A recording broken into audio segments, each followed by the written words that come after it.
I stood in the marble foyer of the Ashford estate, champagne flute trembling slightly in my hand, watching my husband's mother announce to 200 guests that their marriage had been a mistake from the beginning. The crystal chandelier above cast fractured light across Vivian Ashford's face as she smiled that practice smile, the one she'd perfected over decades of high society gatherings. "Of course we tried to warn Christopher," she said, her voice carrying across the crowd with theatrical precision. "But young men in love don't listen to reason. They don't consider things like background, breeding, compatibility. They certainly don't think about prenuptial agreements until it's too late." The guests laughed, a polite titter that made my skin crawl. I stood frozen near the grand staircase, still in my coat from arriving late after my charity meeting ran over. No one had told me this was happening tonight. No one had warned me that my 5th wedding anniversary party would actually be my public execution. "Elena comes from a very different world than ours," Vivian continued, gesturing with her wineglass toward where I stood. Several heads turned, eyes finding me with a mixture of pity and satisfaction. No family money, no connections, no understanding of how our world works. We all knew this arrangement couldn't last forever. Arrangement. She'd called my marriage an arrangement. I kept my face carefully neutral. The same expression I'd learned to wear during the hundreds of family dinners where Vivian had made similar comments. Just quieter. Just private enough to maintain plausible deniability. My fingers tightened around the champagne flute. I didn't drink from it. I just held it. A prop in this performance I hadn't rehearsed for. "But Christopher has come to his senses," Vivian said, her voice dropping to something that sounded almost compassionate if you didn't know her. "He's realized that sometimes love isn't enough. Sometimes practical considerations must win the day. He's filed for divorce and Elena has agreed to the terms. She'll be leaving us with a very generous settlement and we wish her all the best in her future endeavors." The room erupted in murmurs. I watched Christopher emerge from his study, his face composed but pale. He wouldn't look at me. Couldn't look at me. His sister Amanda stood beside him, wearing an expression of what I assumed was meant to be sympathy but looked more like triumph. I should have been shocked. I should have been devastated. But I'd known this moment was coming for exactly 4 months and 13 days. I'd been preparing for it, planning for it, building something none of them could see yet. My mother's voice echoed in my head, the words she'd said the day I told her Christopher and I were engaged. "You'll never really be one of them, Elena. Rich men marry poor girls in romance novels, not in real life. And when they do, they make sure to protect themselves first." She'd been right about that last part. Christopher had indeed protected himself. Or rather, he'd thought he had. I set my champagne down on a side table and walked toward the center of the room, my heels clicking on marble that probably cost more than my childhood home. People parted as I moved through them, their expressions ranging from curiosity to barely concealed glee. Vivian watched me approach with that same practiced smile, waiting to see if I'd break, if I'd cry, if I'd make a scene that would give them all something to gossip about for years. "Vivian," I said, my voice steady and clear. "Thank you for this lovely party. It's exactly what I needed." Her smile faltered slightly. She hadn't expected calm. She'd expected tears or anger or some emotional display that would confirm everything she'd always believed about me. "Elena, dear," she said, recovering quickly. "I know this must be difficult for you, but truly, this is for the best. You'll be able to return to your own people, live a simpler life. The settlement Christopher is offering is more than fair. You'll never have to work again if you manage it properly." "How generous," I said. Then I turned to address the room, raising my voice just enough to carry. "Since we're sharing family announcements tonight, I have one of my own. Christopher filed for divorce last week. I received the papers 6 days ago. What Christopher doesn't know, what his very expensive lawyers apparently didn't catch, is that the prenuptial agreement he had me sign 5 years ago has a rather interesting clause." I pulled a folded document from my coat pocket, the one I'd been carrying for weeks, waiting for the right moment. This moment. Christopher finally looked at me, confusion replacing his earlier avoidance. "The prenup states that in the event of divorce initiated by Christopher without proof of infidelity on my part, I'm entitled to 50% of all assets acquired during the marriage. Not the settlement you're offering, Christopher. Not the generous allowance your mother thinks will send me quietly away. Half of everything." The room went silent. Vivian's face drained of color. Christopher stepped forward, his lawyer materializing beside him with frightening speed. That's not, the lawyer started. Section 7, paragraph 3, I said calmly. I've had 4 different legal teams review it. Your firm drafted it, Mr. Peterson. Perhaps you should have read your own document more carefully before assuring the Ashfords it was ironclad. I smiled then.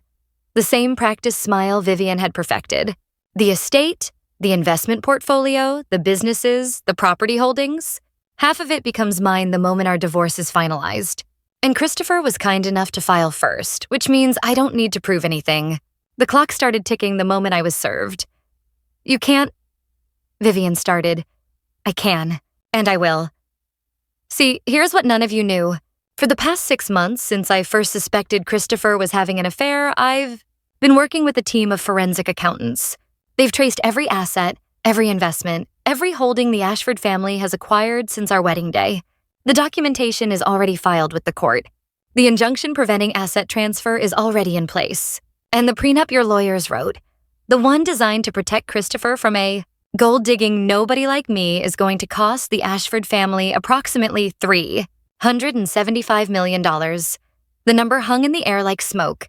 I watched it register on their faces: shock, horror, disbelief, rage.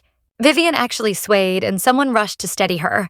Amanda looked at Christopher with accusation written across her features. Christopher himself stood frozen, finally understanding what he'd done. My mother was right about one thing, I said, speaking directly to Vivian now. Rich men do protect themselves with prenuptial agreements. They just need to make sure those agreements actually do what they think they do. I paused, and they definitely shouldn't underestimate the poor girl who had nothing to lose and everything to gain by reading the fine print. I turned to leave, heading for the door, ready to walk out of this house and this life and into whatever came next. But I stopped at the threshold and looked back one more time. Oh, and Vivian, that generous settlement Christopher was offering? I'm donating it to the women's shelter where I've been volunteering for the past 4 years. The one I started with the allowance you complained was too generous. Turns out, poor girls know exactly what to do with money when they actually get it. We help other poor girls who need it. I walked out into the cold November night, leaving behind the life I'd built and the people who'd never really wanted me in it. My phone was already buzzing with messages. My lawyer confirming the documents were filed. My accountant confirming the assets were frozen. My sister asking if I was okay, but I didn't answer any of them yet. I just stood on the steps of the Ashford estate, breathing in the winter air, feeling the weight of 5 years lift off my shoulders. The revenge wasn't in the money, though that certainly helped. The revenge was in proving that the girl they'd dismissed as common and calculating had been smart enough to use their own weapon against them. My mother had said I'd never marry rich. She was right. I'd married rich, survived it, and was about to divorce even richer. That was better than any fairy tale ending could have been. The Uber driver who picked me up from the Ashford estate didn't ask questions when I gave him my sister's address instead of my own apartment. He probably thought I was just another drunk socialite leaving a party early. I let him think it. The truth was too complicated and too satisfying to explain to a stranger. My phone wouldn't stop vibrating. Texts from numbers I didn't recognize. Probably reporters who'd somehow already gotten wind of the story. A dozen missed calls from Christopher. 5 from his lawyer. 3 from Amanda. And 1 voicemail from Vivian that I deleted without listening to. But there was also a text from Caroline, my lawyer, sent 10 minutes ago. Documents filed. Assets frozen.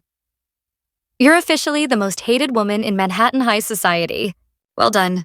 I smiled at that. Caroline had been the first person I'd told when I found the affair evidence 4 months ago. She'd been the one to really read the prenup, to find the clause the Ashford lawyers had missed, to help me understand that I wasn't trapped the way everyone assumed. You built your exit ramp, she'd told me back then. Now you just need to decide when to take it. I'd decided to wait, to gather evidence, to document everything, to make sure that when I left with more than just my dignity. I'd spent 4 months being the perfect Ashford wife while secretly dismantling the cage they'd built around me. Every charity event, every family dinner, every public appearance where Vivian made her. Subtle digs about my background. I'd endured it all while my team of lawyers and accountants worked behind the scenes. The car pulled up to Morgan's apartment building in Brooklyn. My sister lived in a rent-controlled 1-bedroom that our mother had fought for years to keep after our father died. It was cramped and the radiator made weird noises, but it was the closest thing I had to home anymore. Morgan was waiting in the doorway when I got upstairs, still in her scrubs from the Hospital where she worked as a nurse. Holy shit, she said when she saw me. You actually did it. You actually walked out. I did more than walk out. I followed her inside, collapsing, onto her worn couch. I took half of everything. What? I explained it all. The prenup clause, the asset freeze, the public announcement. Morgan's eyes got wider with each detail. When I finished, she just sat there, processing. So you're saying, she said slowly, that Christopher's own prenup is going to make you richer than the Ashfords expected? Not richer than them, but wealthy enough that I'll never have to depend on anyone again. Wealthy enough to fund my own life, my own projects, my own choices. That's all I wanted. Morgan shook her head. Mom's gonna lose her mind. Mom's gonna say, I told you so, and then ask if I can help her retire early. Probably. Morgan smiled. So what now? You just wait for the divorce to finalize? I wait for their lawyers to realize I'm serious. They'll try to negotiate. Offer me less than half if I'll settle quickly and quietly. I'll refuse. Eventually, they'll understand that I'm not negotiating and will go to court if necessary. The prenup is clear. Section 7, paragraph 3. No ambiguity. I'll win. And Christopher? He's really just letting this happen? That was the question that hurt most. I'd spent the past 4 months trying not to think about what Christopher felt. What he knew, what he'd been planning. The affair had started 6 months ago. Maybe longer. I'd discovered it 4 months ago when I found receipts for a hotel room Christopher had claimed was for a business meeting. One receipt wouldn't have meant anything. But I'd started paying attention after that, and the pattern became obvious. Alexandra Pierce. That was her name. Christopher's college girlfriend, the one Vivian had always preferred to me. She came from the right family, knew the right people, understood the rules of their world. She and Christopher had reconnected at a reunion last year. They'd been just friends for months before it turned into something else. I'd considered confronting him. But then I'd read the prenup. Really read it.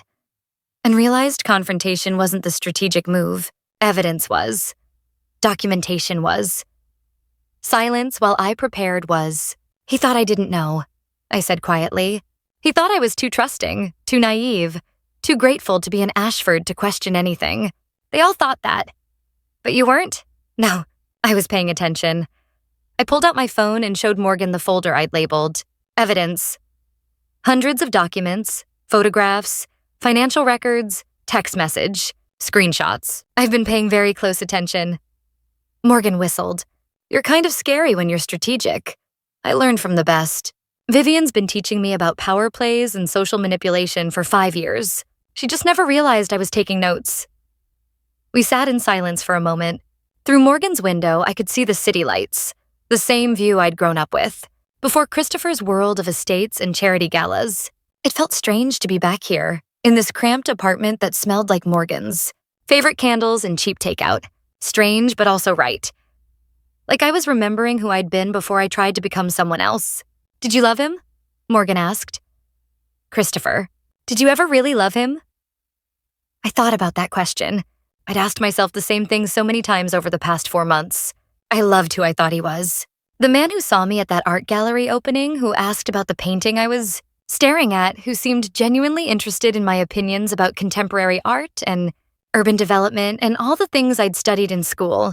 I loved the Christopher who proposed in Central Park, who said my background didn't matter, who promised we'd face his family together.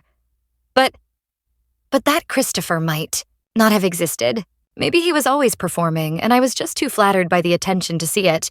Or maybe he did love me once, and his family's constant disapproval eventually wore him down. I don't know. And honestly, I don't think it matters anymore.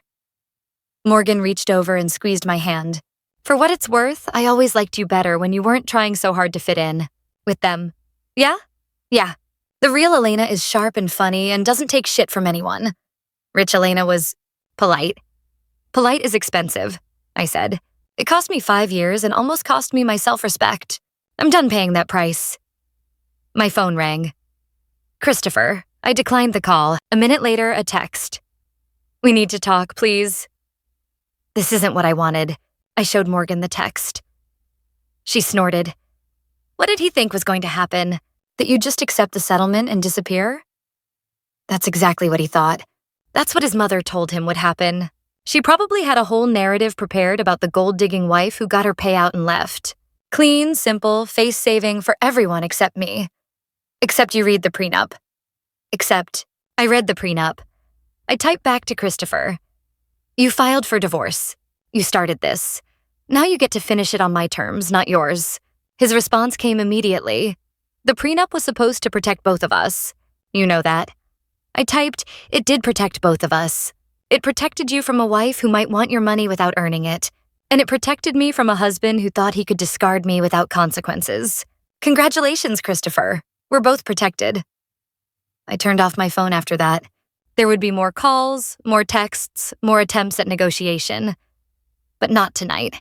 Tonight, I just wanted to sit in my sister's apartment, drink cheap wine, and remember what it felt like to be Elena Reyes instead of Elena Ashford. So what's the first thing you're going to do with your half of the Ashford fortune?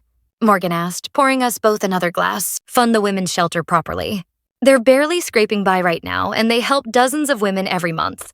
With serious funding, they could help hundreds. That's the first thing. What's the second thing? I thought about it. Finish my degree.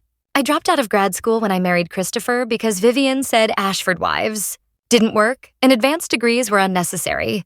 I want to go back, get my master's in urban planning, actually do something with the knowledge I spent years acquiring. And the third thing? Never depend on anyone else's money ever again. Morgan clinked her glass against mine. To independence. To independence, I echoed. And to prenups that actually work the way they're supposed to. We drank to that, and for the first time in months, I felt something close to peace. Not happiness, not yet. The divorce would be ugly, the social fallout would be worse, and I'd probably spend the next year being vilified by people who'd never bothered to know the real story. But I'd survive it.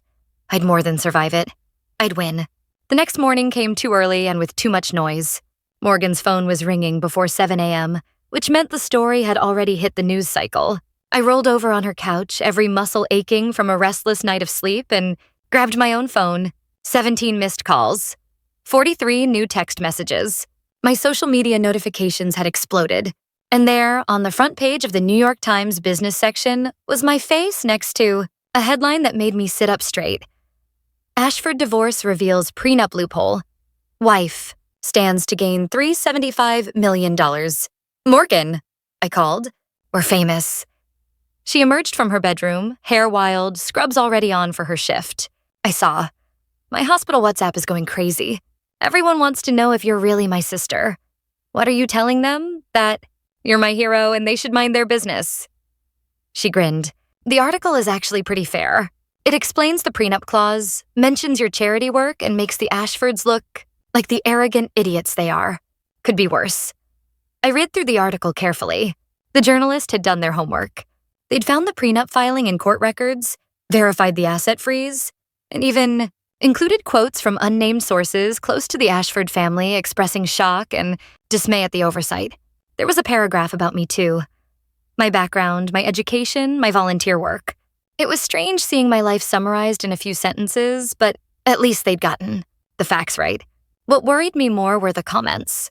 Hundreds of them already, splitting roughly evenly between people who thought I was brilliant and people who thought I was a scheming gold digger who'd planned this from the start. She knew exactly what she was doing when she married him. One comment read, "This was always about money."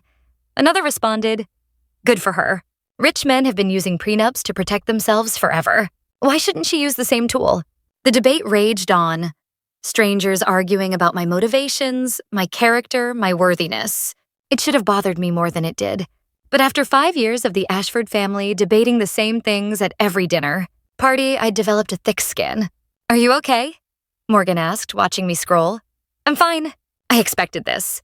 I set the phone down. The Ashfords control a lot of the narrative in New York society. They'll use every connection they have to make me look bad. But the law is the law, and the prenup says what it says. Public opinion doesn't matter as much as legal precedent. Still, it's gotta hurt seeing people say terrible things about you. It does. But you know what hurts more? 5 years of Vivian making comments about my clothes, my background, my education, my manners. 5 years of Christopher's friends asking me where I'm really from. Like I couldn't possibly be from New York just because I didn't grow up on the Upper East Side. 5 years of being treated like a charity project the Ashfords took on out of the goodness of their hearts. I stood up, stretching out the kinks from the uncomfortable couch. They hurt me first, Morgan. I'm just returning the favor. My phone rang again. This time it was Caroline, my lawyer. I answered. Have you seen the Times? She asked without preamble. Just finished reading it. Good. Because we need to talk strategy. The Ashfords legal team called me at 6 a.m. They want to meet. Already? They're panicking. The public filing means their financial situation is now part of the public record. Investors are nervous. Business partners are asking questions. They want this resolved quickly and quietly. What are they offering? $200 million to settle immediately with a non-disclosure agreement. I did the math. That was significantly less than my half of the marital assets, but it was still more. Money than I'd ever imagined having. For a moment, I considered it. $200 million would fund a lifetime of choices, would set up Morgan and our mother, would let me do whatever I wanted. But it would also let the Ashfords off easy. It would let them pay their way out of consequences like they'd been doing their whole lives. No, I said. I want what the prenup entitles me to. All of it. Are you sure? Because a court battle will be expensive, public, and ugly. They'll dig up everything they can about you. They'll paint you as a calculating gold digger who seduced their son for money. They'll make this very painful. Caroline, they've been calling me a gold digger for 5 years. At least now I'll actually get the gold. Tell them no deal. I'll see them in court. There was a pause on her end. Then, you know I love you, right? You're my favorite client ever. Because I'm paying you a fortune? Because you have a spine made of titanium. I'll call them back and deliver the bad news. Enjoy your day, Elena. You've earned it. After we hung up, I felt Morgan watching me. $200 million, she said. That's a lot of money to turn down. It's not about the money. Then what is it? About? I thought about how to explain it. You remember when we were kids and I got that scholarship to the private school? Of course. You were so excited. I was excited until the first day when I realized everyone there had things I didn't. The right clothes, the right supplies, the right experiences. And instead of welcoming me, they made sure I knew I didn't belong. Every single day, in 100 small ways, they reminded me I was the scholarship kid. The poor girl, the one who didn't really deserve to be there. You graduated top of your class, Morgan said. I did. And they still thought it was because I worked harder to compensate for not being as naturally smart as them. Because in their minds, poor people aren't as capable. We're lucky when we succeed. We're taking advantage when we fail. And the Ashfords made you feel the same way. Exactly the same way. Like I should be grateful they'd let me into their world. Like I should accept whatever scraps they threw me because someone like me would never do better. I met Morgan's eyes. So no, I'm not taking $200 million and letting them off easy. I'm taking what I'm legally entitled to and making them face the fact that they underestimated me. That's worth more than any settlement. Morgan came over and hugged me. Mom would be so proud of you. You know that, right? Mom would say, I told you so. Yeah, but she'd also be proud. We spent the rest of the morning planning my next moves. I needed a new apartment. Somewhere that was mine. Not provided by Christopher or chosen by Vivian. I needed to reactivate my graduate school application. I needed to set up meetings with the Women's Shelter Board about the funding I'd promised. And I needed to prepare for the media circus that was about to consume my life. By noon, there were news vans outside Morgan's building. Apparently, someone had leaked her address. We watched from the window as reporters set up cameras and argued about who got which. Spot on the sidewalk. This is insane, Morgan said. Do they really have nothing better to report on? Rich people's divorces are always news. Rich people's divorces where the poor girl wins? That's a fairy tale. People can't resist a fairy tale, even when it's real. My phone rang again. This time, an unknown number. I almost didn't answer, but something made me pick up. Elena Ashford? A woman's voice, professional and crisp. Elena Reyes, I corrected. Ashford was my married name. Who's this? My name is Vanessa Torres. I'm a producer with 60 Minutes. We'd like to interview you about your divorce and the prenup situation. I'm not interested in doing interviews right now. I understand, but I think you should hear me out. The narrative around your story is being controlled by people who don't know you and don't care about accuracy. This is your chance to tell your side. Unedited. in a format that reaches millions of people. You could shape how this story is understood." I hesitated. Vanessa had a point. Every article, every social media post, every news segment was speculating about my motivations and my character. No one was actually talking to me. "If I did this interview," I said carefully, "I'd want to talk about more than just the divorce. I'd want to talk about the reality of marrying into wealth when you don't come from it, about the assumptions people make, about the system that's designed to protect the wealthy and punish everyone else. That's exactly what we want to talk about. Can we meet?" I looked at Morgan, who was gesturing wildly and mouthing, "Do it!" I made a decision. Yes, but not until after my first court date. I want to establish the legal foundation before I go public with the story. Give me 2 weeks. Done. I'll be in touch. After I hung up, Morgan practically tackled me. "You're going to be on 60 Minutes. This is huge. This is terrifying." I corrected. "I'm about to become even more famous for all the wrong reasons." "No. You're about to become famous for showing that rich people don't always win. That prenups can protect poor people too. That women who marry up aren't automatically gold diggers." She grabbed my shoulders. "Elena, do you understand what you're doing? You're giving hope to every woman who's ever been dismissed because of where she came. From, 'I'm just trying to get what I'm owed.' You're doing more than that. Whether you mean to or not, you're changing the conversation." Maybe she was right. Maybe this was bigger than my personal revenge. Bigger than proving the Ashfords wrong. Bigger than the money or the prenup or the divorce. Maybe I was actually doing something that mattered. Or maybe I was just a woman who'd gotten tired of being underestimated and had finally figured out how to fight back. Either way, the next 2 weeks were going to be interesting. The first court date arrived with all the subtlety of a sledgehammer. I wore my best suit. The one I'd bought with my own money, not the designer pieces Vivian had always insisted I wear to family events.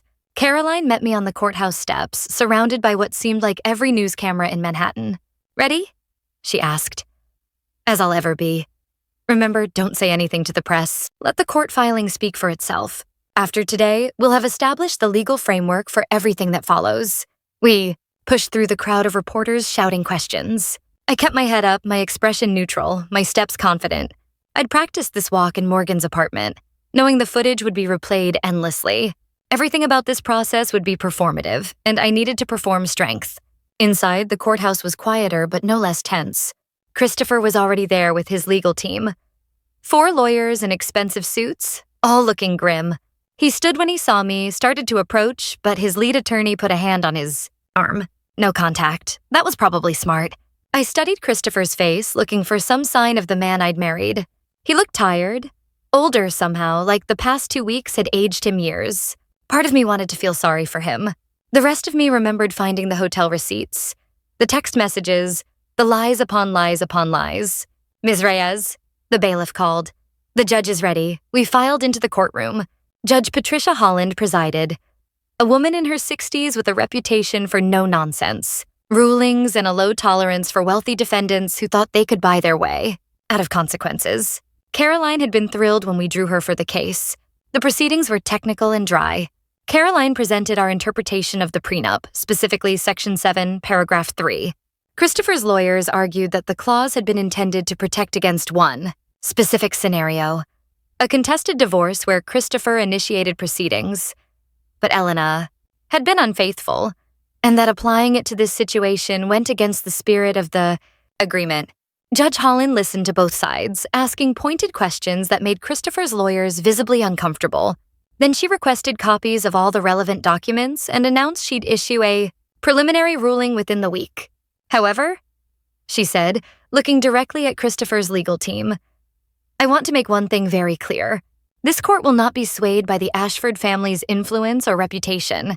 The law is the law, and prenuptial agreements are binding contracts. If the prenup says what Ms. Reyes claims it says, then that's what will be enforced. Personal opinions about fairness or intent don't supersede contractual language. It wasn't a ruling, but it was close enough." I saw Christopher's lead attorney lean over and whisper something urgent to him. His face went pale. After the hearing, Caroline and I exited through a side door to avoid the press. "That went about as well as we could have hoped," she said. "Holland is clearly taking your interpretation seriously." The Ashfords team looked panicked. "What happens now?" "Now we wait for the preliminary ruling. If Holland sides with us, and I think she will, then the divorce proceedings will move forward with your asset claims intact. The Ashfords can appeal, but it's an uphill battle. Prenups are designed to be ironclad precisely so they can't be easily challenged. So I might actually win this. Elena, you are winning this. The question is just how much the Ashfords are willing to pay to avoid a public trial. My guess? They'll come back with another settlement offer, higher than the first, with fewer strings attached. And if I refuse that too? Then we go to trial. Everything becomes public record, and the Ashford family's finances get examined in excruciating detail. Given how much they value privacy, I suspect they'll be very motivated to settle. We parted ways at the courthouse, and I took an Uber back to my new apartment. I'd found a place in the West Village, a 2-bedroom with actual character and a view of a tree-lined street. It wasn't the Ashford estate, but it was mine in a way that mansion had never been. My phone rang as I was unlocking my door. Unknown number. I debated not answering, but curiosity won. Hello? Elena. It's Vivian. I stopped walking, key halfway in the lock. Of all the people I'd expected to hear from, Christopher's mother was at the bottom of the list. Mrs. Ashford, this is a surprise. I imagine it is. Her voice was cold, clipped. I'm calling because I think we need to have a conversation, woman to woman. I don't think we have anything to discuss. Oh, but we do. You see, I underestimated you, Elena. I thought you were just a naive girl who'd gotten lucky. I didn't realize you were playing a much longer game. I wasn't playing any game. I just read the contract I signed. Don't insult my intelligence. You knew exactly what you were doing from the moment Christopher proposed. You saw an opportunity and you took it. I felt anger rising, hot and sharp. You really believe that? That I married your son just to eventually divorce him for money? I believe you're smarter than I gave you credit for, and I believe you're about to make a very big mistake. What kind of mistake? The kind where you think winning in court is the same as actually winning. Elena, the Ashford family has connections you can't imagine. Business partners, politicians, media moguls, judges. If you push this to trial, if you force us to fight publicly, we will destroy you. Not just financially, though we can certainly drag this out until your legal fees bankrupt you. But socially, professionally, personally, we will make sure no one in New York takes you seriously ever again. Is that a threat? It's a warning. From someone who knows how this world actually works. She paused. There's another settlement offer coming. $300 million, known days, but you disappear quietly. You take the money, move somewhere else, and never mention the Ashford name in public again. It's more than generous. It's less than I'm entitled to. It's more than you'll get if you drag this through a full trial. Think about it, Elena. $300 million is enough to live like a queen anywhere in the world. Why fight for more when you've already won? Because it's not about the amount. It's about the principle. Vivian laughed, a harsh sound. Principles don't pay bills, dear. And they certainly don't matter in divorce court. But I can see you're determined to learn that lesson the hard way. Just remember, I gave you a chance to walk away cleanly. What happens next is on you. She hung up before I could respond. I stood there in my new apartment's hallway, processing the conversation. Vivian wasn't bluffing about the Ashfords' connections. They really could make my life difficult, probably impossible in certain social and professional circles. But they were also desperate, which meant I had more leverage than they wanted to admit. I called Caroline. Vivian Ashford just called me with a new settlement offer. I said, let me guess. More money, but you go away quietly? $300 million. Caroline whistled. They're really panicking. That's a substantial increase from their last offer. She also threatened me. Said they'd destroy me if I didn't take it. Of course, she retry a continue did. That's the Ashford playbook. Buy people off first, threaten them second, destroy them third. The question is, does the threat scare you? I thought about it. Did it scare me? Yes. The Ashfords could make my life very difficult, but they'd already made my life difficult for 5 years. The difference now was that I had legal protection and public attention. Any retaliation would be visible, documented, potentially actionable. No, I said. The threat doesn't scare me enough to back down. Good, because if you take this settlement, you'll always wonder what you could have gotten if you'd held out. And $300 million is still $75 million less than what you're actually entitled to. So we refuse again. We refuse again. And Elena? You might want to start documenting any harassment or retaliation. If the Ashfords try to make good on Vivian's threats, we can use that in court. After we hung up, I spent the rest of the evening setting up my apartment, unpacking boxes, arranging furniture, trying to create a space that felt like home. It was therapeutic. This physical work, this tangible evidence that I was building something new. My phone buzzed with a text from Morgan. Mom wants to know if you're okay. Also wants to know if she can retire now. I smiled and typed back. Tell her I'm fine and yes, she can retire. Eventually, Morgan's response came immediately. She's literally crying. Happy tears. She said you're the smartest person she knows. That made me tear up too. My mother had worked herself nearly to death raising Morgan and me after our father passed. She'd never remarried. Never had time for herself. Just endless double shifts as a home health aide. The idea that I could give her security, comfort, the ability to rest. That meant more than any amount of revenge against the Ashfords. Another text, this one from an unknown number. This is Alexandra. We need to talk. Alexandra Pierce, Christopher's affair partner. The woman he'd left me for. Even if he hadn't quite gotten there yet before I filed the freeze on assets. I stared at the message, debating whether to respond. Finally, I typed, we have nothing to discuss. Please, just give me 5 minutes. I'll come to you. Why would I want to see you? Because there are things about Christopher and his family that you need to know. Things that might help your case. That got my attention. I gave her my new address and told her to come by in an hour. Then I called Caroline and put her on standby in case this was some kind of trick. Alexandra arrived exactly on time, looking nothing like I'd expected. I'd built her up in my mind as some sort of glamorous homewrecker. But the woman who stood at my door was tired-looking, her expensive clothes rumpled, her perfect makeup slightly smudged. Thank you for seeing me, she said. I'm not sure I should have agreed to this. What do you want? To apologize? And to warn you? Apologize for sleeping with my husband or warn me about what? Both. She looked uncomfortable. Can I come in? I let her in, mostly out of curiosity. We sat in my living room, an awkward silence between us. I know you have no reason to believe me, Alexandra started, but I didn't know. Christopher was still married when we reconnected. He told me you two were already separated, that the divorce was just a formality, and you believed him? I wanted to believe him. We'd dated in college, and I'd always thought we'd end up together. When he reached out after the reunion, when he seemed available, I didn't ask too many questions. She looked down at her hands. I should have asked more questions. Why are you telling me this?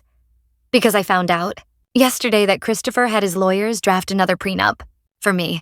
He was planning to marry me as soon as your divorce finalized, and he wanted to make sure I was legally locked out of his assets. I couldn't help it. I laughed. It was bitter and sharp, but genuine. So he learned his lesson with me and decided to protect himself better next time. That's what I thought too, at first. Alexandra pulled out her phone and showed me a document. But then I actually read the prenup he wanted me to sign. It's brutal, Elena. There's no loophole like the one you found. It's completely one-sided. And when I confronted him about it, about why he needed to protect himself so aggressively from someone he claimed to love, he said something that made me realize what you've been dealing with. What did he say? He said, I'm not making the same mistake. Twice. I'm not letting another woman bleed me dry because I was too trusting. Like you were. Some predator who'd planned this whole thing. Like you'd seduced him purely for money and not because you actually loved him. I felt something twist in my chest. That was how Christopher saw our marriage now? As a calculated scheme on my part? There's more, Alexandra continued. I went to Vivian to talk about it, to ask if she knew how Christopher was characterizing your marriage, and she laughed. She actually laughed and said, now you understand why we never wanted her in the family. Poor girls always have an angle. She said that to you? She did, and it made me realize that they've been rewriting history to make you look like a villain. Christopher isn't telling people you found evidence of his affair. He's telling people you became greedy, that you stopped loving him, that you were always more interested in his money than in him. And his family is backing that narrative because it makes them look better. Why are you telling me all this? Because I'm not going to marry him. Because I realize that Christopher and his family are exactly the kind of people who've made me miserable my whole life. Entitled, dismissive, convinced their money makes them better than everyone else. And because you deserve to know what they're saying about you, so you can defend yourself. She stood to leave but paused at the door. For what it's worth, I'm sorry. About the affair, about believing Christopher's lies, about everything. You didn't deserve any of this. No, I agreed. I didn't, but I'm dealing with it. After she left, I sat with what she'd told me. Christopher was rewriting our entire marriage to make himself the victim. The Ashfords were using their wealth and connections to control the narrative. And I was about to walk into a media interview where millions of people would judge me, based on that false narrative, unless I got ahead of it. I called Vanessa Torres, the 60 Minutes producer. I want to move up our interview, I said, and I want to talk about everything. The marriage, the affair, the prenup, and what the Ashford family is saying about me behind closed doors. How soon can you be ready? Tomorrow. I'll be ready tomorrow. The 60 Minutes interview was scheduled for the following evening at a studio in Midtown. I spent all day preparing with Caroline, going over what I could say legally, what would help our case, what might hurt it. She was worried I was moving too fast, that public statements before the judge's ruling could backfire. But if I wait, I argued, the Ashfords control the narrative completely. Everyone will believe I'm a calculating gold digger who married Christopher for money. I need to tell my side. Just be careful. Don't say anything that could be used against you in court. Don't admit to anything that sounds like you planned this from the beginning. And absolutely don't threaten the Ashfords or make statements that could be considered defamatory. I'm just going to tell the truth. The truth is rarely simple in divorce cases. Be strategic about which truths you share. The studio was smaller than I'd expected. Just a chair, some lights and cameras that felt far too close. Vanessa Torres greeted me warmly and walked me through the format. It would be a 20-minute segment, heavily edited down from what would probably be an hour-long conversation. We're going to start with the basics, she explained. How you met Christopher, what the marriage was like when things started to go wrong. Then we'll get into the prenup and the current legal situation. Just be yourself. Be honest and try to relax. Easy for her to say. I was about to tell millions of people the most intimate details of my failed marriage. The interview began with soft questions. How did you meet Christopher? What attracted you to him? What was the wedding like? I answered carefully, honestly, painting a picture of young love and hopeful futures. I mentioned Christopher's family's initial resistance, but said I'd hope to win them over with time. Did you win them over? Vanessa asked. No. I spent 5 years trying to be the daughter-in-law they wanted. I changed how I dressed, how I spoke, what I studied. I volunteered with the charities they approved of. I attended every family function, smiled through every subtle insult, tried to prove I belonged in their world. I paused. It was never enough. In their eyes, I would always be the girl from Brooklyn who got lucky. When did you discover your husband was having an affair? 4 months ago. I found hotel receipts, started paying attention to inconsistencies in his schedule, eventually hired a private investigator who confirmed it. He'd been seeing his ex-girlfriend for at least 6 months, possibly longer. Did you confront him? No. I consulted with a lawyer instead. Why? Because I knew what would happen if I confronted him. He'd deny it. His family would close ranks. I'd be painted as paranoid or jealous or emotional. I'd seen how they handled problems. They used money and connections to make them disappear. I needed to be strategic, not emotional. So you decided to leave. I decided to protect myself. There's a difference. Vanessa leaned forward. Let's talk about the prenup. When did you realize it had a clause that could work in your favor? When I first read it carefully about a week after finding the affair evidence. I'd signed it 5 years earlier without really understanding all the implications. Christopher's lawyers had explained it as standard protection for both of us, and I'd trusted that. But when I had my own lawyer review it after discovering the affair, we realized Section 7.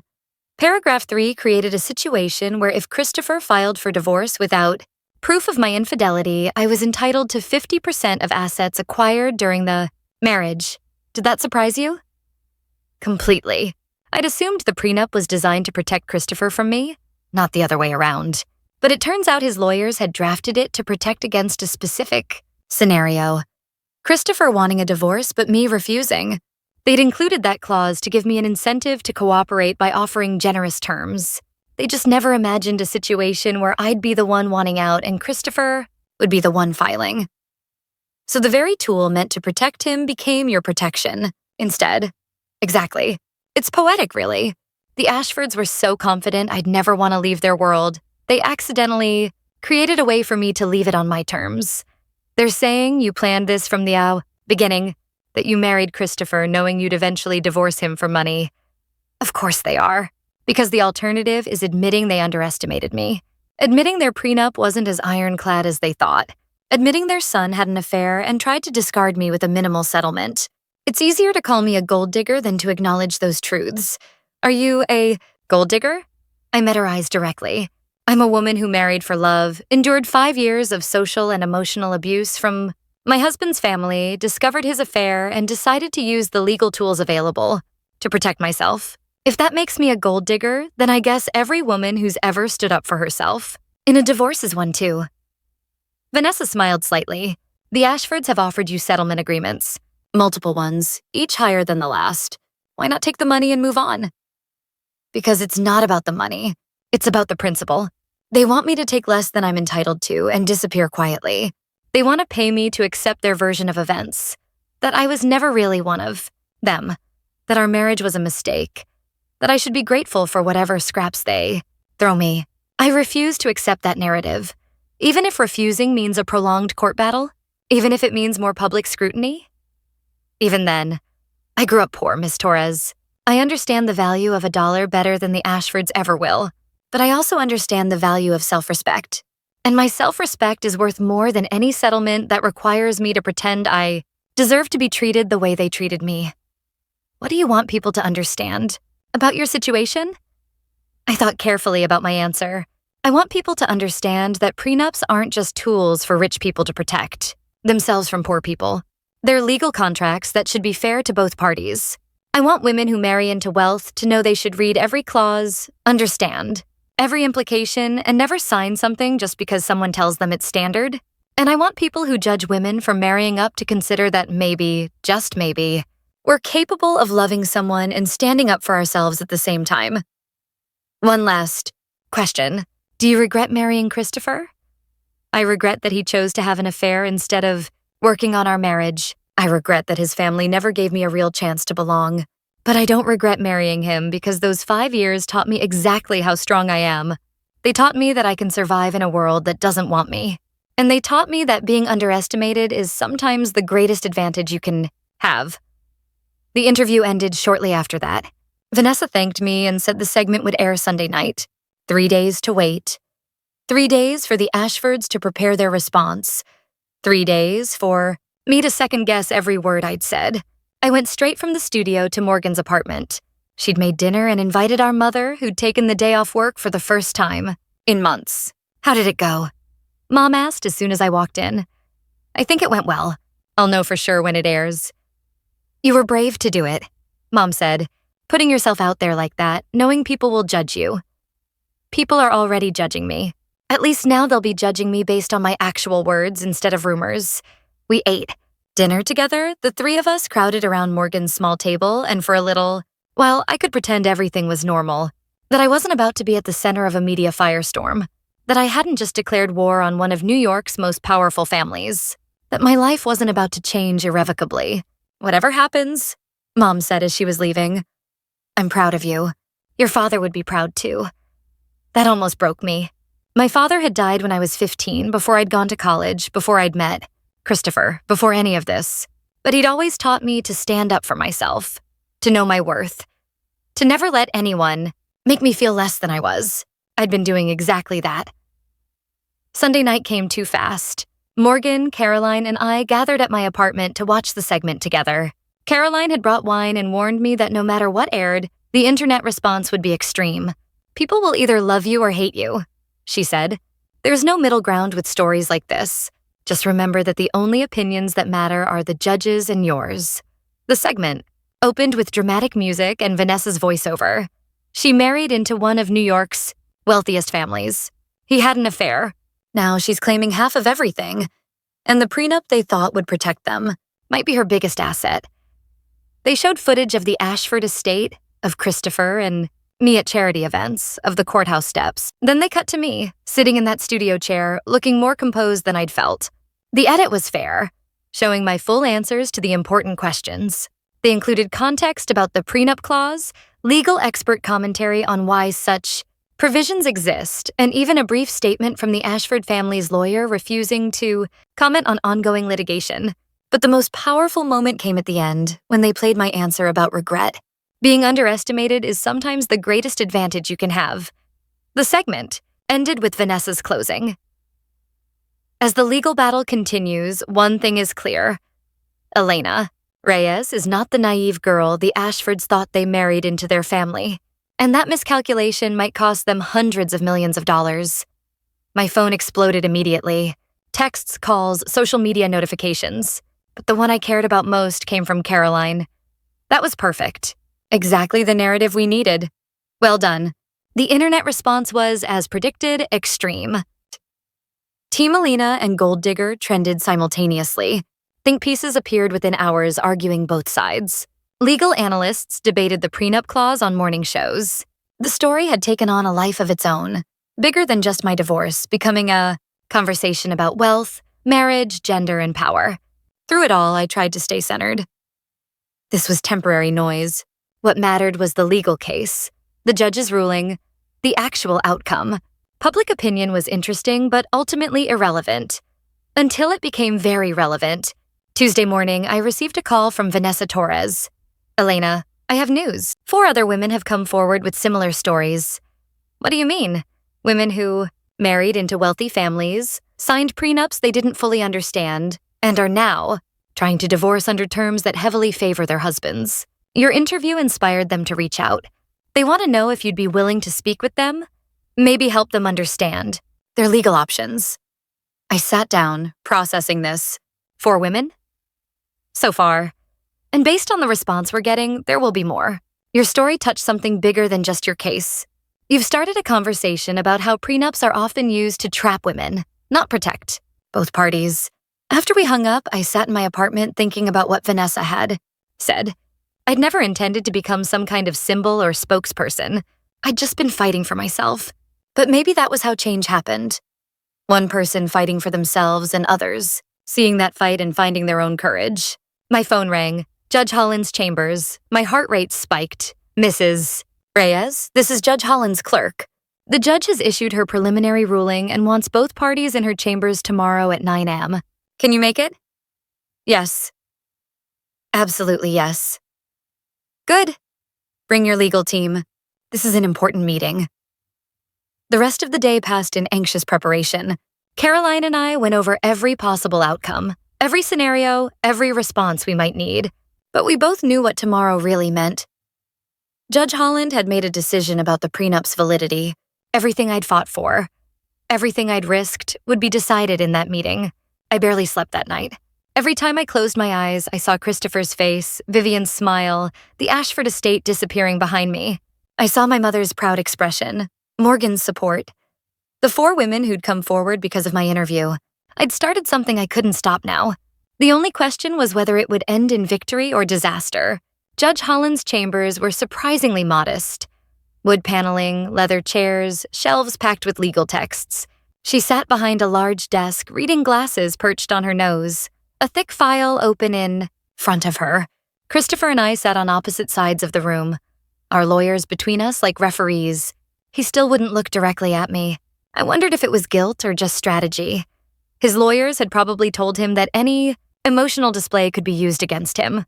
Thank you all for coming, Judge Holland began. I've spent the past week reviewing the prenuptial agreement in question, along with relevant case law and expert opinions. This is a complex situation, and I want to make sure everyone understands my reasoning. She pulled out the prenup and laid it on the desk where we could all see it. Section 7.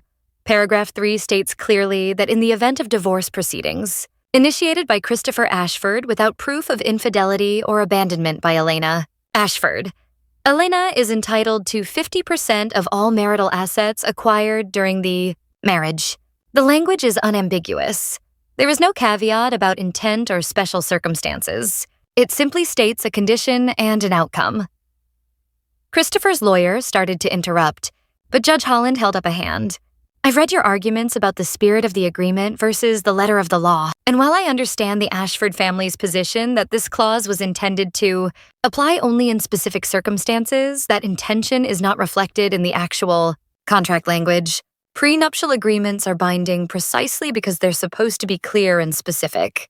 Both parties sign them understanding that the words on the page are what matters, not what someone meant or hoped or assumed. She looked directly at Christopher. Mr. Ashford, your lawyers drafted this agreement. They chose this language. They assured you it was comprehensive protection. If they made an error in drafting, that's unfortunate, but it's not grounds to void the contract. Your Honor? Christopher's lead lawyer tried again. I'm not finished. I've also reviewed the evidence of Mr. Ashford's extramarital affair. Ms. Reyes has provided substantial documentation proving that Mr. Ashford was involved with another woman prior to filing for divorce. This is relevant because it establishes that Mr. Ashford's decision to end the marriage was not due to any fault on Mrs. Reyes's part, but rather due to his own choices. Judge Holland closed the file and looked at both of us. My preliminary ruling is this.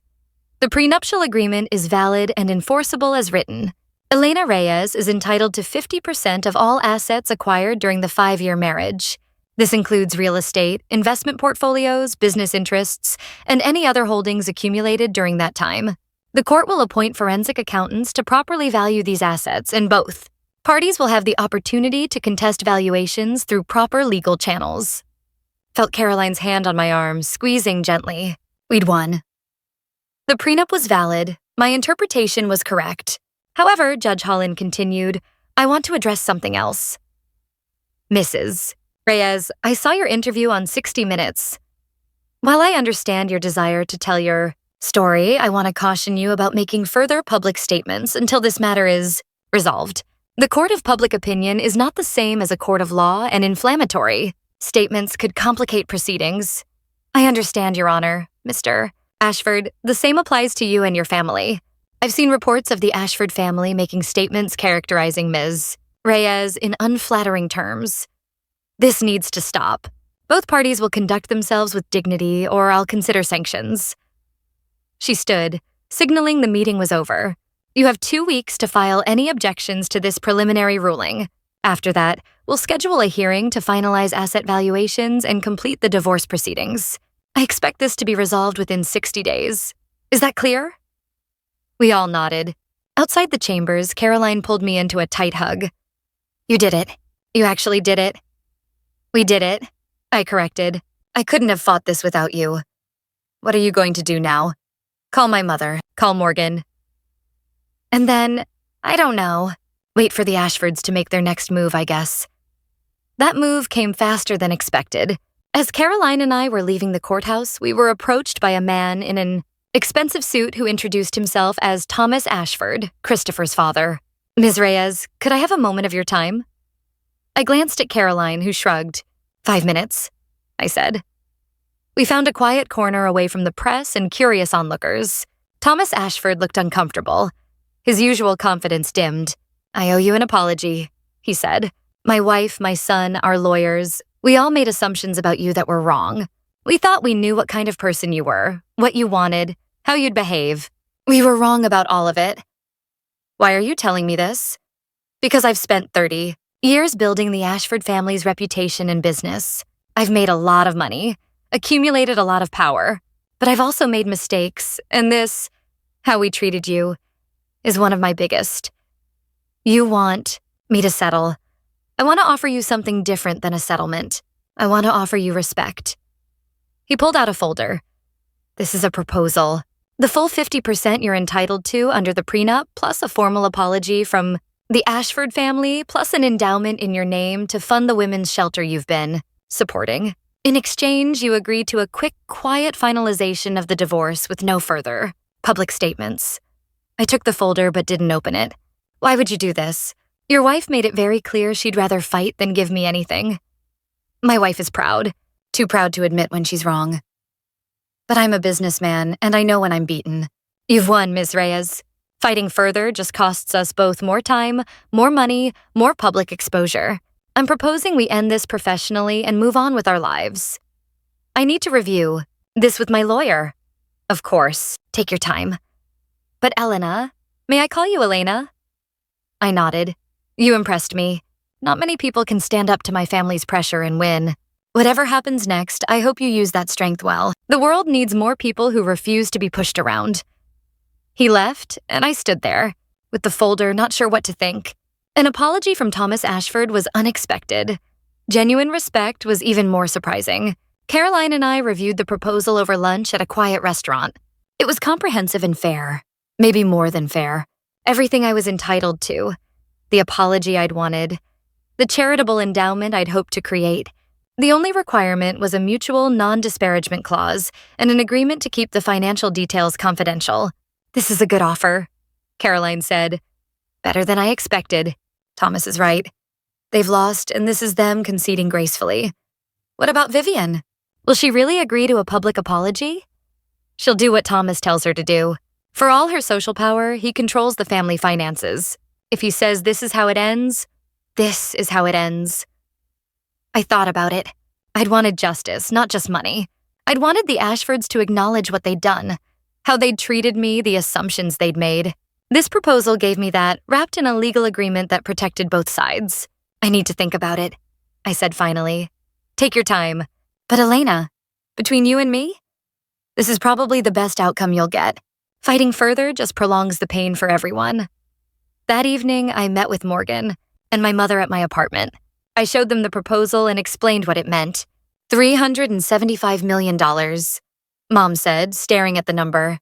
Elena, that's generational wealth. That's Morgan's student loans paid off.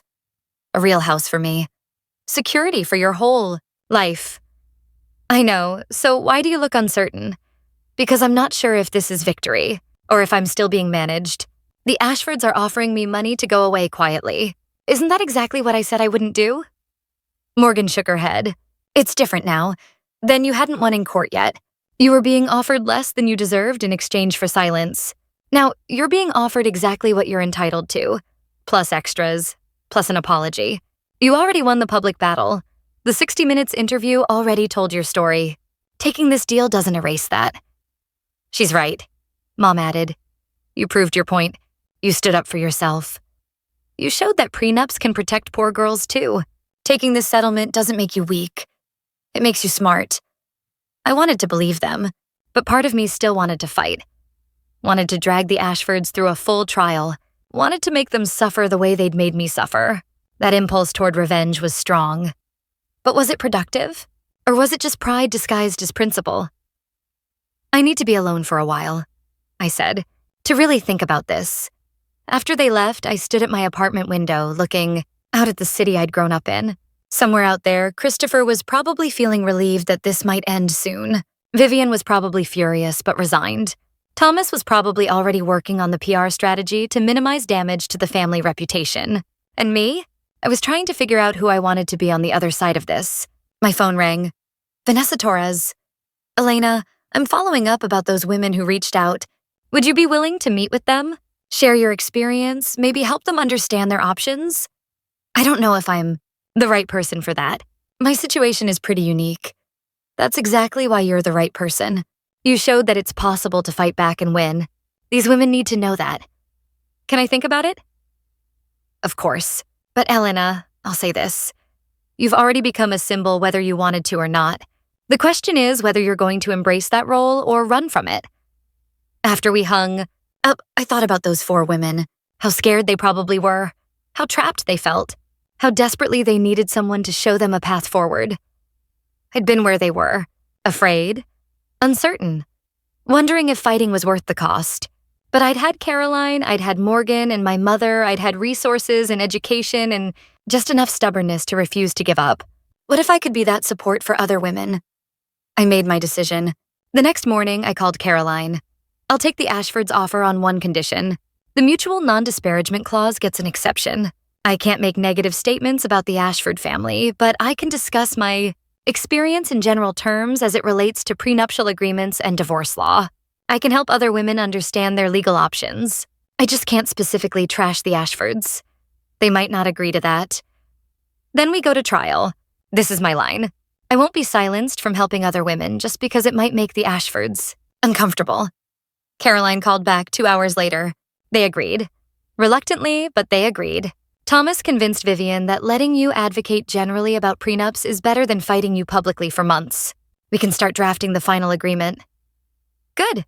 Elena, are you sure about this? Becoming a public advocate for divorce rights is going to be a lot of work. A lot of scrutiny, I'm sure. I didn't choose this fight, but I'm going to make it count for something. The divorce was finalized 30 days later. Quick, quiet, and with far less drama than the beginning. Christopher and I signed papers in a lawyer's office, barely speaking to each other. Vivian wasn't there. Neither was Thomas. It was just us, our lawyers, and the end of a chapter. I'm sorry, Christopher said as we were leaving. For everything. For the affair. For not standing up to my family. For not being the husband you deserved. Thank you for saying that. Do you think... He started, then stopped. Never mind. What? I was going to ask if you think we could have made it work if my family had been different, if I'd been stronger. But it doesn't matter now. No, I agreed. It doesn't matter now. We went our separate ways and I felt nothing. No grief, no anger, no relief. Just a kind of neutral acceptance that this part of my life was over and something new was beginning. 3 months after the divorce was finalized, I stood in the newly renovated women's shelter, surrounded by the staff and volunteers who'd made it possible. The Ashford settlement had funded a complete transformation. Expanded capacity, updated facilities, proper staffing, legal resources for women escaping abusive situations. This is incredible, said Carmen, the shelter's director. We can help 3 times as many women now. We can provide real legal support, not just temporary housing. This is going to change lives. That's the idea. My phone buzzed with a reminder about my meeting later that afternoon. The 4 women who'd reached out after my interview, plus 6 others who'd found me through various channels. 10 women, all in marriages where prenups had been used to trap them, all looking for guidance on how to fight back. I'd started meeting with them regularly, sharing my experience, connecting them with lawyers, helping them understand their options. It wasn't formal yet, but Caroline and I were working on creating an actual organization. A legal clinic specifically focused on helping women understand and challenge unfair prenuptial agreements. You're really doing this, huh? Morgan said, joining me at the shelter. Becoming a full-time advocate?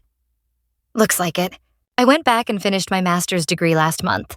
Now I'm figuring out how to combine urban planning with family law advocacy. Turns out, understanding how power structures work in cities is pretty relevant too. Understanding how they work in families. Mom told me you're buying a building in Brooklyn. Something about creating a resource center? Still in negotiation. But yes, affordable housing on the lower floors, legal clinic and community space on the upper floors. A place where women can find real support, not just temporary fixes. Morgan hugged me. I'm proud of you. You took something horrible and turned it into something meaningful. I'm trying. Some days I wonder if I'm doing enough. Other days I wonder if I'm doing too much. That sounds like balance to me. That evening's meeting with the 10 women was emotional and exhausting. Each of them told stories similar to mine. Marrying for love, signing prenups without fully understanding them, discovering betrayal, feeling trapped by legal agreements designed to protect wealthy husbands. How did you know to read the fine print? One woman asked. I signed my prenup without even reading it. My husband's lawyer explained it, and I just trusted that it was fair. I didn't read it carefully at first either, I admitted. I signed it because I was in love and Christopher's family was pressuring me and I didn't want to seem difficult. I only really read it after I discovered the affair, when I was looking for any tool I could use to protect myself. Do you think my prenup has anything like yours? Another woman asked. Something I could use? I don't know, but we can review it together with lawyers who specialize in retry. Continue this kind of work. The important thing is understanding what you actually signed, not what you were told you signed. Most prenups have clauses that can be challenged or reinterpreted. We just need to find them. I spent 2 hours with these women going over general principles, explaining how to find good lawyers, discussing the emotional cost of fighting versus the cost of giving up. By the end, several of them had tears in their eyes. Thank you, one woman said as they were leaving. I felt so alone in this. Like I was the only person stupid enough to sign away my rights. You weren't stupid. You were in love and you trusted someone who didn't deserve it. There's a difference. After they left, I sat in the shelter's conference room, Exhausted but satisfied. This work mattered. These women mattered. The money from the divorce had given me options, but this? Helping others find their own paths to freedom. This gave me purpose. My phone rang. An unknown number with a Manhattan area code. Elena Reyes. Ms. Reyes, this is Arthur Wellington. I'm a partner at Wellington & Associates. I represent several high-net-worth individuals who are interested in your work. I immediately tensed. What kind of interest? The kind where they'd like to fund your legal clinic. I've been authorized to offer a significant grant to help you formalize your services and expand your reach. Who authorized you? I'm not at liberty to say, but my clients believe in the work you're doing and want to support it anonymously. Let me guess. These clients want their donations kept confidential because publicly supporting a legal clinic that challenges prenups might make them look hypocritical? There was a pause. My clients value their privacy. But their money is real, and their support is genuine.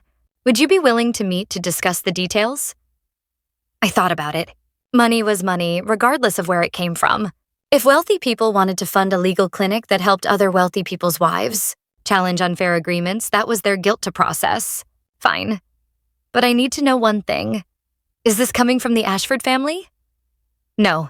I can assure you the Ashfords are not involved. Then I'll meet with you.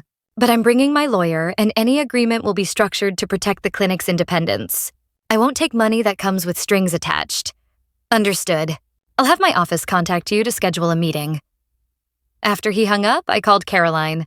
I just got offered anonymous funding from wealthy clients who want to support the legal clinic. That's unexpected. Do you trust them? No, but I'm willing to take their money if it means helping more women. We'll just need to make sure the legal structure protects us from any attempts at control or influence. I'll draft something. But Elena, be careful. Rich people don't give away money without expecting something in return. I know.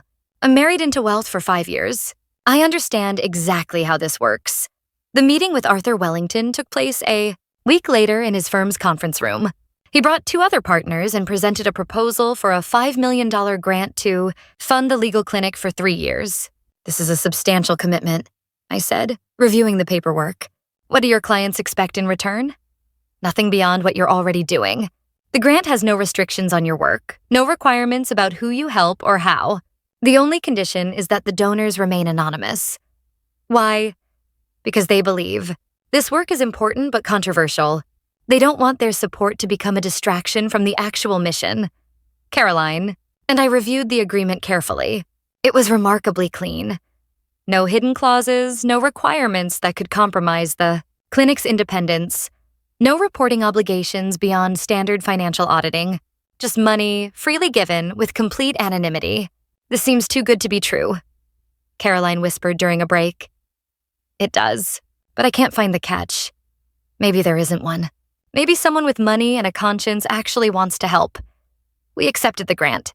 3 weeks later, the money hit the clinic's account and we could finally move forward with hiring staff, securing office space, and formalizing our services. I hired 3 lawyers who specialized in family law, 2 paralegals, and an administrative coordinator. We found office space in downtown Brooklyn, close to the women's shelter, and we started taking cases. Women from all economic backgrounds who needed help understanding or challenging their prenuptial agreements. The demand was overwhelming. Within the first month, we had 47 requests for assistance. Stories of women trapped in marriages by legal documents they'd signed without understanding. Women who'd been told the prenups were standard or for their protection, only to discover they'd signed away every right to the assets they'd helped build during their marriages. Not all of their prenups had loopholes like mine, but many had clauses that could be challenged, language that was ambiguous, provisions that might not hold up under scrutiny. We helped where we could, connected women with resources when we couldn't, and gradually built a network of support that extended far beyond our initial vision. 6 months after the divorce, I was interviewed again by Vanessa Torres for a follow-up segment. This time, we met at the legal clinic and she filmed me working with clients, reviewing documents, explaining options. You've become something of a symbol, Vanessa said during the interview. The woman who beat the rich family at their own game. How does that feel? Strange. I never set out to be a symbol. I just wanted to protect myself. But if my story helps other women understand they have options, if it gives them courage. To fight back, then I'm glad to be that symbol. The Ashfords have been quiet since the divorce. Have you heard from them? Not directly, though I suspect they're the ones who anonymously funded this clinic. It's the kind of thing Thomas Ashford would do. Support the work while maintaining plausible deniability. Why do you think he'd do that? Guilt, maybe, or respect.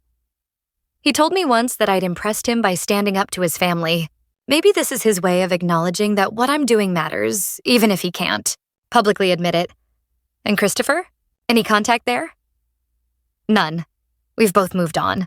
He's engaged to someone new, from what I hear. Someone who actually fits into his world. I hope it works out better for him this time. Do you think about getting married? Again, I laughed. Not anytime soon. I'm too busy building something that actually lasts. Marriage is temporary. Legal protections and women's empowerment, those are permanent. The segment aired to positive reviews. More women reached out. More lawyers offered their services pro bono. More funding appeared from anonymous donors who believed in what we were doing. And through it all, I kept thinking about my mother's words from years ago. You'll never really marry rich, Elena. Rich men don't marry poor girls, not really. She'd been right. I hadn't really married rich. I'd married into wealth, existed uncomfortably in that world for 5 years, and then escaped with enough money to build something meaningful. I hadn't become rich through marriage. I'd become rich through divorce. But more importantly, I'd become powerful. Not the kind of power that came from money or social position. The kind that came from knowing my worth. From refusing to accept less than I deserved. From using my experience to help others find their own strength. That was worth more than any prenup could ever protect. 1 year after the divorce, I received an unexpected invitation to speak at Harvard Law, school about prenuptial agreements and family law reform. The professor who invited me mentioned that my case had become a teaching example in several law school courses about contract interpretation and family law.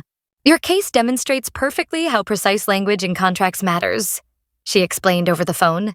The Ashford lawyers thought they'd written an ironclad prenup, but they left an opening. You were smart enough to find. It's a cautionary tale about assumptions and attention to detail. I accepted the invitation and spent a week in Cambridge meeting with law students, discussing my experience, and arguing for better regulation of prenuptial agreements. The students were engaged and thoughtful, asking questions I hadn't considered about the broader implications of my case. Don't you think, one student asked, that your interpretation of the prenup goes against the spirit of what was intended?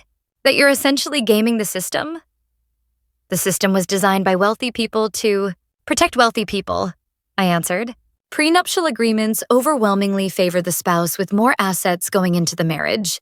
If I'm gaming that system by actually reading what I signed and holding both parties to the contract's language, then yes, I'm gaming it.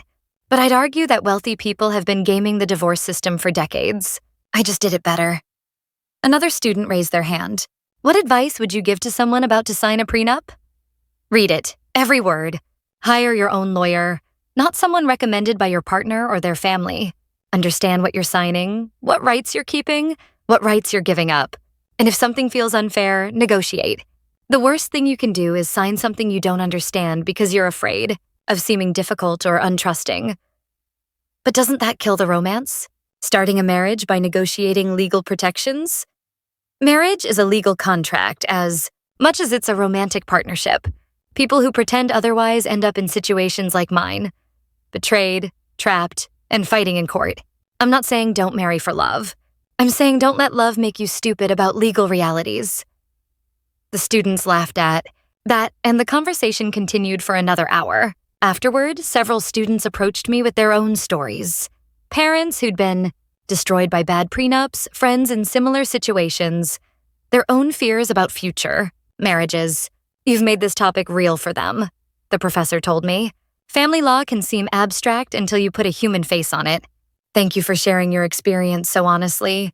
While I was in Cambridge, I had dinner with Alexandra Pierce.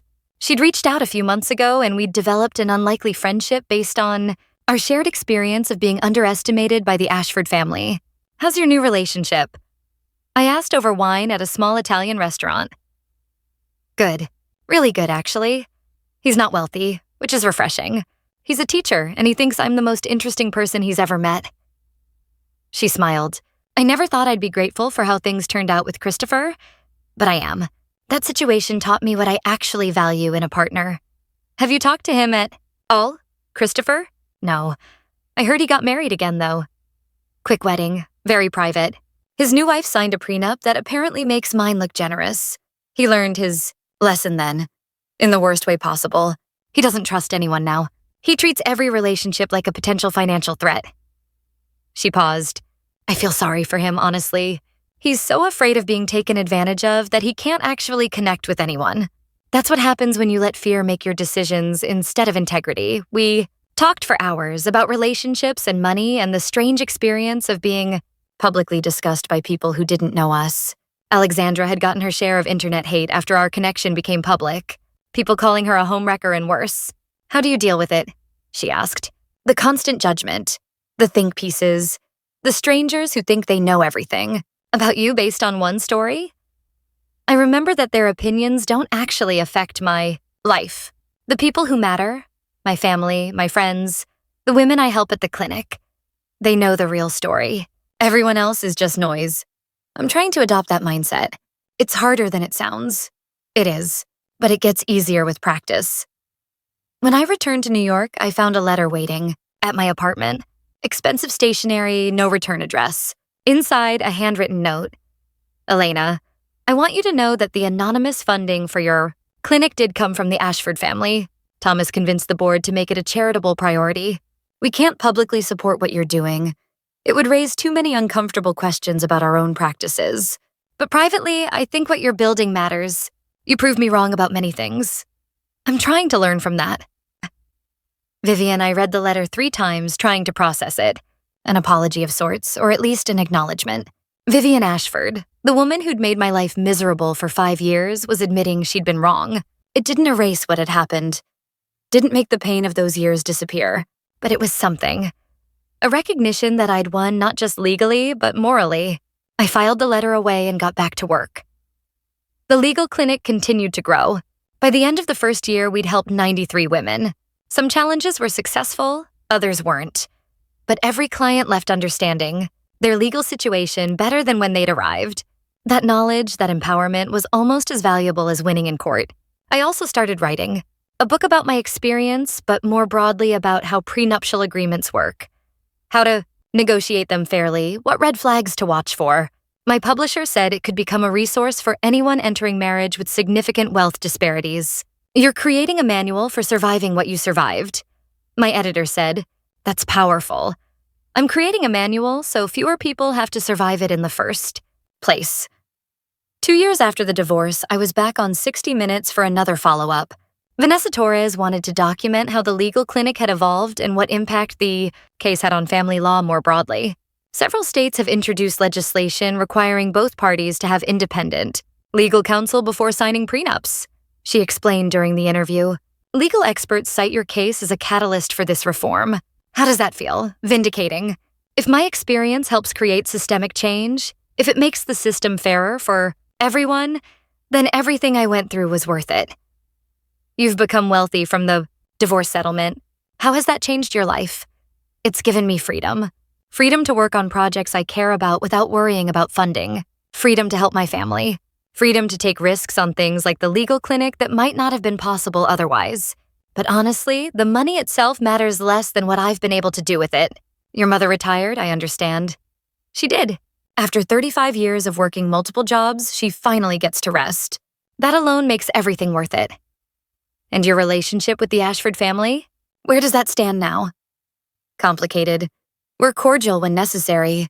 Thomas and I have an understanding based on mutual respect. Vivian and I will probably never be friends, but we've reached a detente.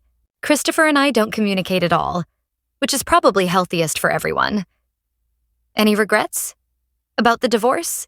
No, about the marriage? Sometimes. I wish I'd been smarter at 25. I wish I'd asked more questions, demanded more respect, set better boundaries. But I can't change the past. I can only use those lessons to help other people avoid my mistakes. One last question. Your mother famously told you that you'd never marry rich. What would you say to her now? I smiled. I'd say she was right. I didn't marry rich. I married a rich man, which isn't the same thing. But I divorced Rich, and that turned out to be much more valuable than marrying Rich ever could have been. The segment ended with footage of the legal clinic, of the women we'd helped, of the systemic changes beginning to take shape. It was a redemptive narrative, a story about turning pain into purpose. But the truth was more complicated than any 20-minute segment could capture. I still had hard days. Days when I wondered if I'd done the right thing. If fighting had been worth the cost. If I'd ever be able to trust someone enough to marry again. But I also had days of profound satisfaction. Days when a client won a case we'd helped prepare. Days when legislation passed that would protect future generations of women. Days when my mother called just to say she was proud of me. Those days made the hard ones bearable. 3 years after the divorce, on a cold November evening that reminded me of the night, I'd walked out of the Ashford estate. I hosted a gala fundraiser for the legal clinic.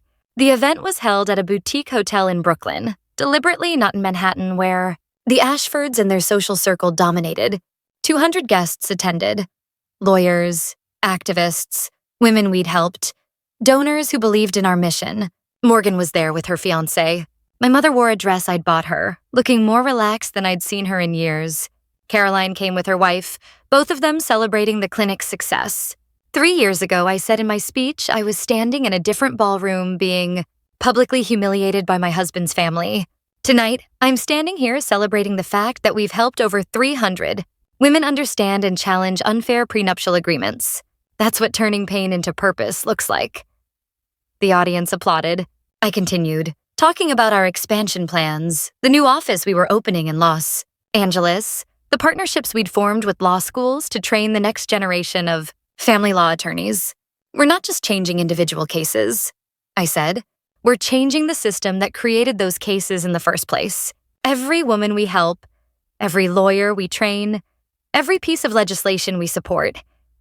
It's all part of building a world where marriage contracts are fair to both parties, not just the wealthy one. After the speech, I mingled with guests, thanking donors and introducing clients to potential employers and supporters.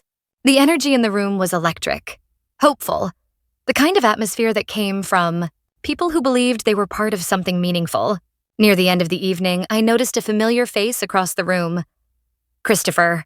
He was standing by the bar, looking uncomfortable in a room full of people who probably knew exactly who he was and what he represented.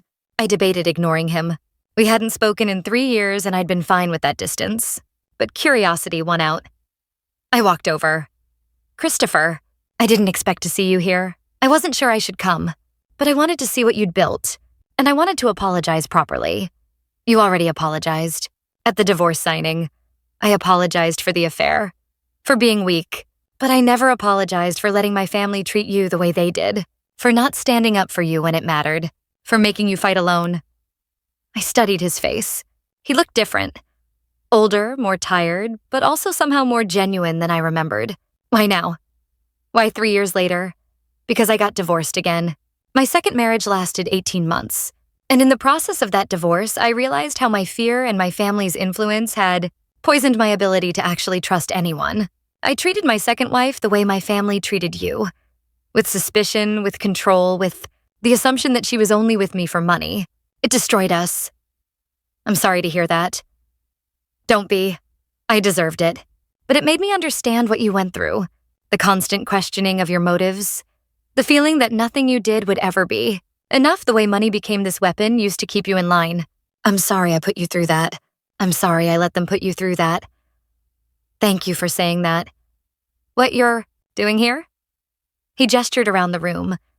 It's important. My families like mine, we've been using prenups as weapons for generations. Someone needed to fight back. I'm glad it was you. We stood in awkward silence for a moment. Then Christopher said, I should go. I just wanted you to know that I see what you're doing and I think it's brave. Good luck with everything, Elena. Good luck to you too, Christopher. I hope you figure out how to trust people again. After he left, I felt a sense of closure I hadn't realized I needed. Christopher's apology didn't change the past, but it acknowledged the truth of what had happened. That was enough. The gala ended successfully, raising over $2 million for the clinic's expansion. As I was helping clean up, my phone rang. The Harvard professor I'd spoken with months earlier. Elena, I have an interesting proposition. The law school is creating a new clinic focused on family law and economic justice. We want someone to direct it who understands both the practical and policy aspects. We want you. I'm not a lawyer. You don't need to be. You'd be working with lawyers, but your role would be more strategic. Developing curriculum, managing the clinic, connecting academic work with real-world impact. Your master's degree and your experience running the Brooklyn clinic make you uniquely qualified. That's in Cambridge. I'd have to move. We'd make it worth your while. Generous salary, full benefits, student loan forgiveness if you have any, and most importantly, resources to build something that could influence family law across the country. I thought about it. Leaving New York, the city I'd grown up in, where my family lived, where I'd built my life. But also, the opportunity to take what I'd learned and amplify it, to train the next generation of lawyers who'd challenge unfair systems. Can I think about it? Take a month. But Elena, this could be your chance to move from helping individual women to changing the entire field of family law. That's rare. After we hung up, I stood on the hotel's rooftop looking out at Brooklyn's lights. This borough had been my home, my refuge, the place I'd returned to when the Ashford world became too much. Could I really leave it? But maybe that was exactly why I should leave. Maybe I'd been holding on to Brooklyn out of fear, out of a need to stay connected to who I'd been before Christopher. Maybe it was time to stop looking back and start moving forward.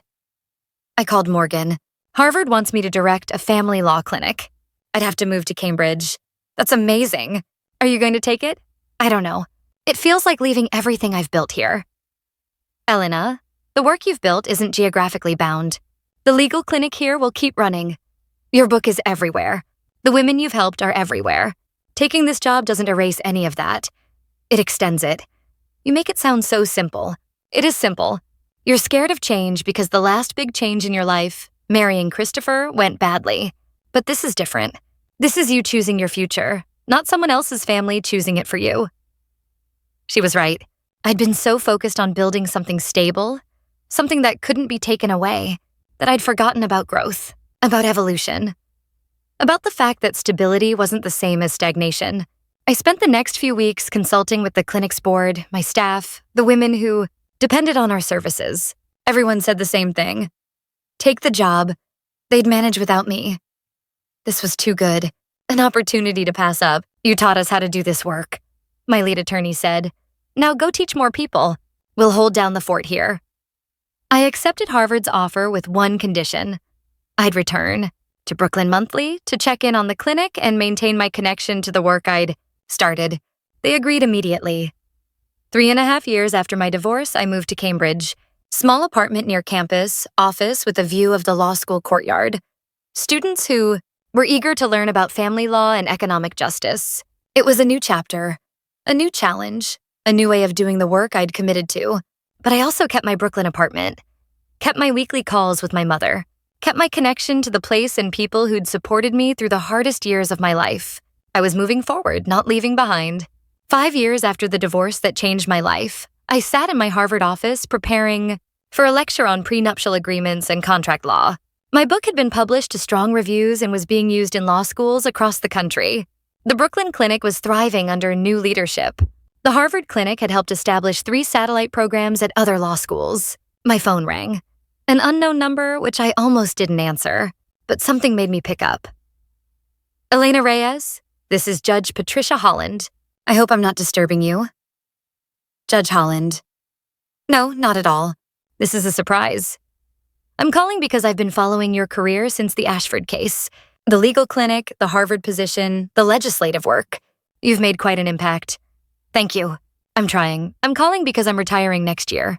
And I'd like to recommend you as my replacement on the family court bench. I nearly dropped the phone. I'm not a lawyer, Judge Holland. In New York, family court judges don't need to be lawyers. They need to understand family law, have practical experience with the issues that come before the court, and demonstrate a commitment to justice. You have all of that in abundance. I don't know what to say. Say you'll think about it. The appointment process takes months. You'd have time to prepare, to decide if this is the next step you want to take. But Elena, I think you'd be extraordinary. You understand both sides of family law, the legal technicalities and the human costs. That's rare. After we hung up, I sat in my office, staring at the Harvard campus outside. My window, a family court judge. Me, the girl from Brooklyn who'd barely understood her own prenup, potentially deciding cases for other families in similar situations. It was terrifying and thrilling and completely unexpected. I called my mother first. "A judge?" she said. "Elena, your father would be so proud." "I'm so proud. I haven't accepted yet. I'm not even sure I'm qualified." "You're more than qualified. You've lived what most judges only see from the bench. You understand what it means to be trapped by legal language you didn't understand, to fight a system designed to protect the powerful. That makes you more qualified than any lawyer who's never been through it." "What if I mess up? What if I make the wrong decisions? Then you'll learn from them and do better, like you've done with everything else." I called Morgan next, then Caroline, then several mentors and colleagues. Everyone said the same thing. I should pursue it. I had the experience, the perspective, the commitment to justice that would make me a good judge. But it would mean leaving Harvard, leaving the academic world I'd come to love, leaving the relative anonymity I'd managed to rebuild. As a judge, I'd be public again, scrutinized again, discussed and debated and judged myself. Was I ready for that? I spent weeks thinking about it, consulting with people I trusted, imagining what my life would look like as a judge. It would be hard work, emotionally draining, constantly difficult, but it would also be meaningful, impactful, a way to directly change outcomes for families in crisis. I accepted the nomination. The confirmation process was exactly as invasive and uncomfortable as I'd expected. Every detail of my divorce was examined. Every decision I'd made at the clinic was questioned. My book was analyzed for bias. My lectures were scrutinized for signs of prejudice against wealthy defendants. But I'd been through worse. I'd survived the Ashford family's attempts to destroy me. I'd survived public humiliation and media scrutiny and internet hate. A confirmation hearing was nothing compared to that. 6 months after Judge Holland's call, I was confirmed as a New York family court judge. The ceremony was held in the same courthouse where my divorce had been finalized. Morgan, my mother, Caroline, and dozens of people from the clinic attended. Judge Holland administered my oath of office. As I swore to administer justice fairly and impartially, I thought about the journey that had brought me here. From a naive 25-year-old signing a prenup she didn't understand, to a woman fighting for her rights in this same courthouse, to a judge who would now decide cases for others in similar situations. "Congratulations, Judge Reyes," Holland said when we finished. "Use this power well." I intend to. My first day on the bench was overwhelming. Case after case of families in crisis, fighting over money and children and the wreckage of failed marriages. I listened carefully to each one, asked questions that got at the truth behind the legal arguments, and tried to make decisions that were both legally sound and humanely fair. It was the hardest work I'd ever done, but it was also the most satisfying. That evening, I returned to my old Brooklyn apartment, the one I'd kept even after moving, to Cambridge and then back to New York for the judgeship. I stood at the window looking out at the same view I'd grown up with and thought about everything that had changed. My phone buzzed. A text from an unknown number. "Congratulations on the appointment. You've earned it. Thomas Ashford." I smiled at that. Thomas had been right about me years ago. I was stronger than anyone had expected. I'd proven it over and over in ways that had reshaped not just my life, but the entire conversation around marriage, money, and power. My mother had said I'd never marry rich. She'd been right. But what she hadn't known, what none of us had known, was that I didn't need to marry rich. I just needed to be smart enough to protect myself when rich people tried to take advantage of me. The prenup that was supposed to trap me had become my freedom. The divorce that was supposed to break me had made me stronger.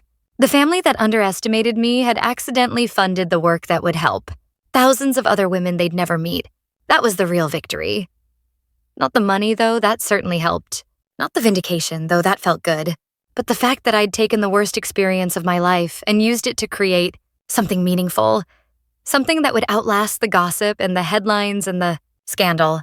I'd proven my worth not by marrying into wealth, but by walking away from it with my dignity intact and using the resources I'd won to help others find their own paths to justice. My mother was right about one thing, though. I'd never forget this lesson. None of us would. The Ashfords had taught me exactly how powerful a well-read prenup could be, and I'd spent the rest of my life teaching that lesson to anyone who needed to learn it. Justice wasn't always about winning. Sometimes it was about understanding the game well enough to change the rules. I'd done that, one prenup clause at a time. And now, as a judge, I'd make sure others could do it too.